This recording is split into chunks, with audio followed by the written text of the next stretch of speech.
Merci de nous rejoindre sur Radio J. Comme promis, nous sommes en direct à distance avec Élie Corchia, président du Consistoire central de France. Bonjour. Bonjour Ilana. Merci beaucoup d'être avec nous, Élie. Beaucoup d'actualités en ce moment. Vous êtes effectivement à Nice, vous étiez également à Caen, on va en parler. Mais d'abord, Nice, justement. Alors, qu'est-ce que vous faites à Nice? Qu'est-ce qui se passe exactement, Élie? Bien dans les déplacements que je fais régulièrement, comme vous le savez, dans les communautés juives de province, j'ai pris l'habitude de venir dans les grandes régions, les grands consistoires de région, très régulièrement. Et donc, je suis à Nice pour 24 heures. J'ai pu rencontrer hier soir les présidents des différentes communautés juives de cette très belle région, Nice, Cannes, Menton, Cagnes-sur-Mer, Antibes, Juan-les-Pins, Draguignan notamment.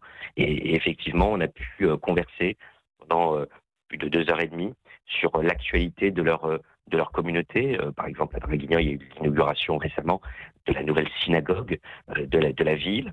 C'est un département qui avance, évidemment, avec des communautés qui ont des projets. Et le Consistoire de France est évidemment à leur côté pour les accompagner dans ces projets. À Nice, notamment, dans un des quartiers emblématiques de la ville, une nouvelle synagogue, un nouveau centre communautaire et un institut culturel du judaïsme va se créer prochainement, dans les 2-3 prochaines années. Donc, on va aussi accompagner ce projet. Et donc, nous avons pu discuter aussi sur la situation que connaît notre pays, l'antisémitisme, évidemment d'autres sujets. Et donc, c'était un moment important. Et puis, dans ce cadre-là, j'ai aussi pu assister à la remise d'une décoration l'Ordre national du mérite, un Dayan, où j'étais avec le Grand Rabbin de France, le Dayan Yaakov Raviv, qui s'est fait remettre cette décoration hier à la mairie de Nice. Et enfin, j'ai pu rencontrer durant la journée de hautes personnalités dans le département. Le président du département, Charles-Ange Ginesi, qui est un ami de la communauté juive, qui m'avait accompagné d'ailleurs en Israël il y a 2 ans dans la grande convention nationale que j'avais organisée en Israël, qui est un président emblématique de ce département. Oui. Et enfin, le préfet du département, qui aussi fait une action très importante, notamment pour toute la sécurité au niveau de nos communautés juives. Et puis vous étiez aussi ces derniers jours, Élie, à Caen, en Normandie. Une nouvelle salle consacrée à la Shoah a ouvert effectivement cette semaine au mémorial de Caen, Élie. Exactement. Et c'était important qu'on en parle ce matin, parce qu'il y a une implication aussi de nos présidents. J'étais à Nice, je pourrais citer tous les présidents, Franck Israël, président du conseil régional, ou Maurice Nidam, président de la communauté de Nice. Et bien là, c'était le président du consistoire régional de Normandie, mon ami Nassim Lévy, qui a participé à l'organisation d'une inauguration. Et c'était un moment vraiment important cette semaine que nous avons vécu, où j'étais avec le Grand Rabbin de France. Nous étions là-bas pour l'inauguration du nouvel espace dédié à l'histoire de la Shoah, donc au mémorial de Caen, un lieu qui a été entièrement repensé. Il y avait déjà un espace consacré à la Shoah, mais il fallait entièrement le revoir, le repenser, le moderniser. Et c'est avec l'historien Tal Brutman, que vous connaissez bien sur votre antenne, Oui.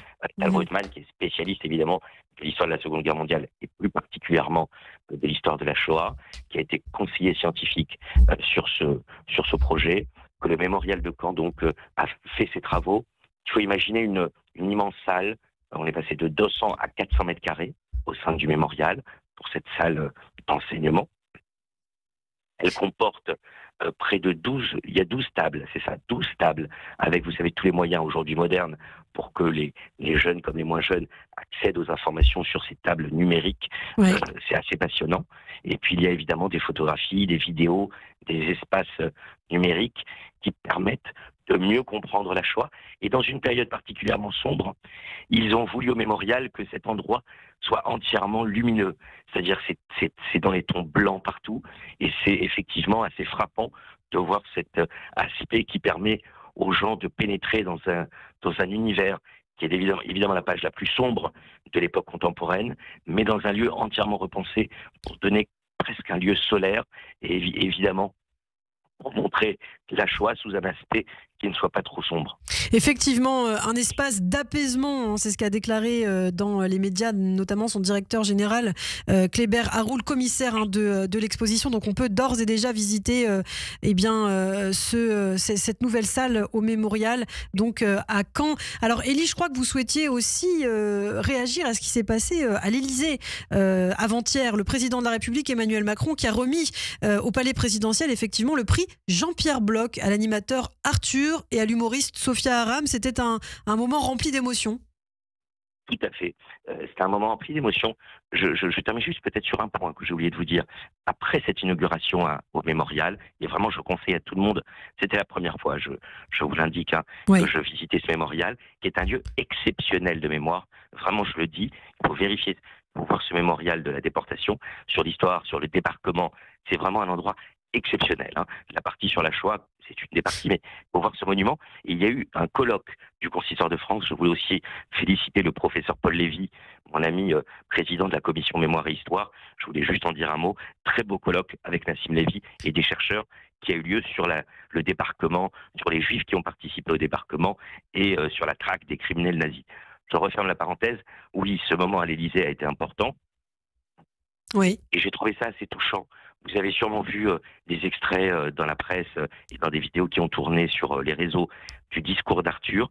Le prix de la LICRA, qui est le prix Jean-Pierre Bloch en présence de son fils et de sa famille.